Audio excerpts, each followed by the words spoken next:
a votare, votare bene!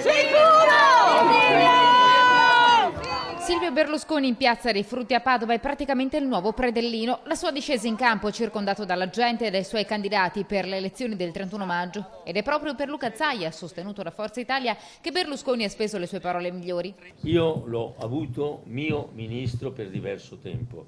Era uno dei ministri più efficienti ed anche più efficaci. È una persona per bene, è una persona leale. In politica queste due cose non sono cose da poco. Un Veneto che dice non aveva bisogno della sua presenza oggi, anche se la sua campagna elettorale varrebbe 10 punti di guadagno. E anche se il Veneto non aveva regione, non aveva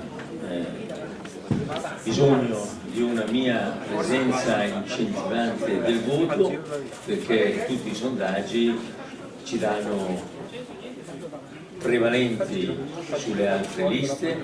Intanto la campagna elettorale continua. Il Veneto, con Campania e Liguria, sarà l'ago della bilancia. Berlusconi pronto a chiedere le dimissioni di Renzi. Il numero che io penso ponga in discussione la possibilità di Renzi di restare al governo è una nostra vittoria in 3 regioni. E le regioni posso anche affermare quali sono, naturalmente il Veneto, la Campania e la Liguria.